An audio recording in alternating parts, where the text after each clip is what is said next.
Assalamualaikum warahmatullahi wabarakatuh. Perkenalkan, nama saya Nindi Tazkia dengan NIM 14012040003. Saya akan menganalisis laporan keuangan dari perusahaan Garuda Indonesia Persero Tbk dan PT Air Asia Indonesia Tbk. Yang pertama adalah Company Profile Garuda Indonesia Tbk. Pada 26 Januari 2021, Garuda Indonesia memasuki 72 tahun berkiprah sebagai flag carrier atau maskapai resmi pembawa bendera negara Indonesia.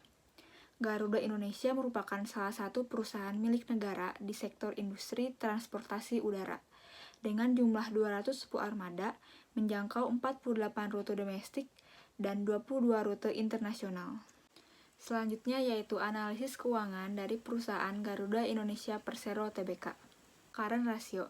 Current ratio adalah kemampuan perusahaan untuk membayar utang lancar atau current liabilities dengan aset lancar. Semakin besar, semakin baik. Rumus dari current ratio adalah current asset dibagi dengan current liabilities. 536.547.000 dibagi dengan 4.294 juta sama dengan 0,12493, yang berarti setiap $1 hutang lancar dibayar oleh aset lancar sebesar $0,12493. Debit ratio mengukur seberapa besar aset perusahaan yang dibiayai oleh utang. Semakin kecil semakin baik. Rumus dari debit ratio adalah total debit dibagi total aset. 4.294 juta dibagi dengan 10.789 juta. Hasilnya adalah 0,39804, yang berarti setiap $1 aset didanai oleh utang sebesar 0,39804 Net profit margin mengukur neto laba per penjualan. Semakin besar semakin baik. Rumus dari net profit margin adalah net income dibagi dengan sales.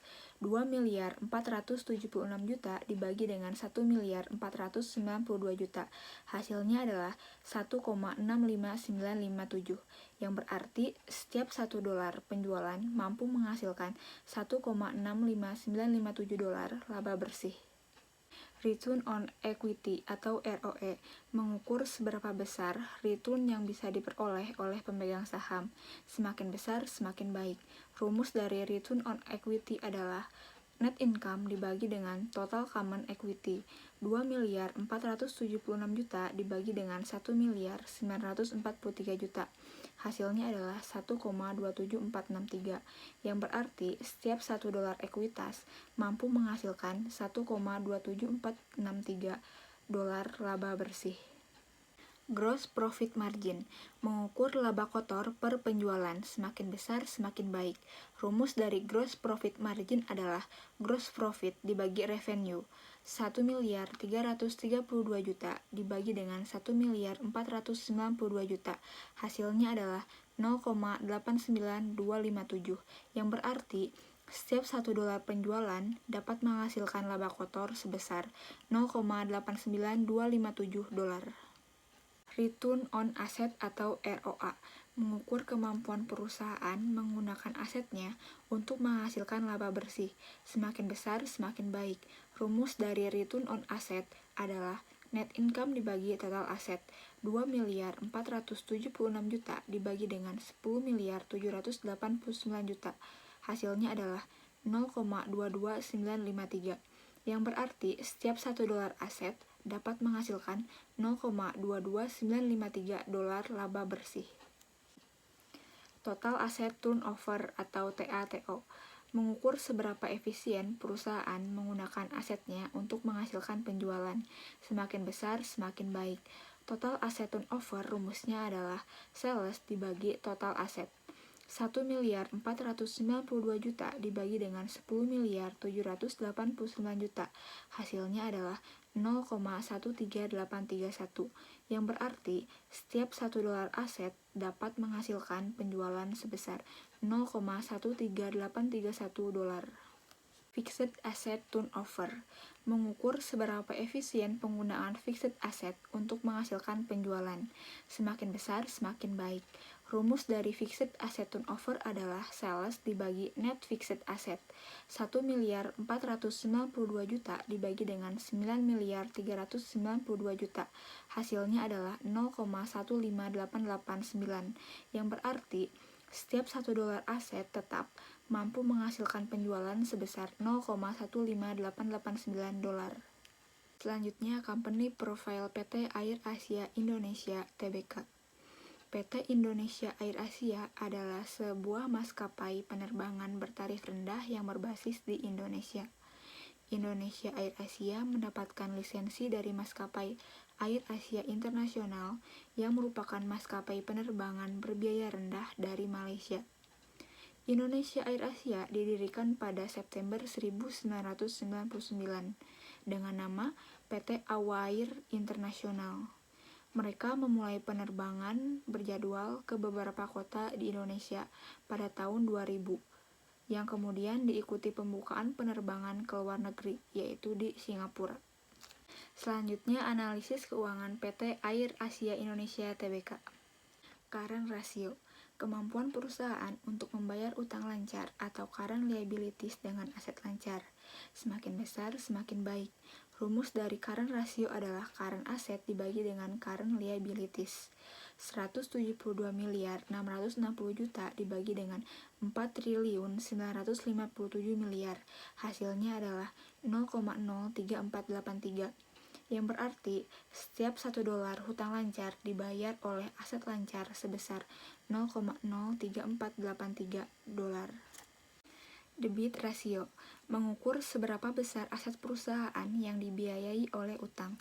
Semakin kecil semakin baik. Rumus dari debit ratio adalah total debit dibagi total aset.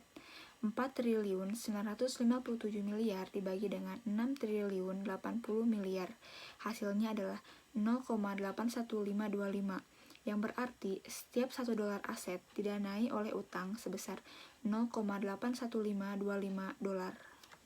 Net Profit Margin, mengukur neto laba per penjualan. Semakin besar, semakin baik. Rumus dari Net Profit Margin adalah net income dibagi dengan sales. 2.803.000.000 dibagi dengan 1.610.000.000. Hasilnya adalah 1,73998, yang berarti setiap $1 penjualan mampu menghasilkan 1,73998 dolar laba bersih. Return on Equity atau ROE, mengukur seberapa besar return yang bisa diperoleh oleh pemegang saham. Semakin besar, semakin baik. Rumus dari Return on Equity adalah net income dibagi dengan total common equity. 2.803.000.000 dibagi dengan 2.910.000.000. Hasilnya adalah 0,96312. yang berarti setiap $1 ekuitas mampu menghasilkan 0,96312 dolar laba bersih. Gross Profit Margin atau GPM, mengukur laba kotor per penjualan. Semakin besar semakin baik. Rumus dari Gross Profit Margin adalah Gross Profit dibagi dengan Revenue. 3.069.000.000 dibagi dengan 1.610.000.000. Hasilnya adalah 1,90544, yang berarti setiap $1 penjualan dapat menghasilkan laba kotor sebesar 1,90544 dolar. Return on Asset atau ROA, mengukur kemampuan perusahaan menggunakan asetnya untuk menghasilkan laba bersih. Semakin besar semakin baik. Rumus dari Return on Asset adalah net income dibagi dengan total aset. 2.803.000.000 dibagi dengan 6.080.000.000. Hasilnya adalah 0,46099, yang berarti setiap $1 aset dapat menghasilkan 0,4099 dolar laba bersih. Total Asset Turnover atau TATO, mengukur seberapa efisien perusahaan menggunakan asetnya untuk menghasilkan penjualan. Semakin besar semakin baik. Rumus dari Total Asset Turnover adalah sales dibagi dengan total aset. 1.610.000.000 dibagi dengan 6.080.000.000 sama dengan 0,26494. yang berarti setiap $1 aset dapat menghasilkan penjualan sebesar $0,26494. Fixed Asset Turnover mengukur seberapa efisien penggunaan fixed asset untuk menghasilkan penjualan. Semakin besar, semakin baik. Rumus dari Fixed Asset Turnover adalah sales dibagi dengan net fixed asset. 1.610 miliar dibagi dengan 12.631 juta. Hasilnya adalah 127,540, yang berarti setiap $1 aset tetap mampu menghasilkan penjualan sebesar 127,540 dolar. Sekian analisis laporan keuangan perusahaan Garuda Indonesia Persero Tbk dan PT Air Asia Indonesia Tbk. Terima kasih. Wassalamualaikum warahmatullahi wabarakatuh.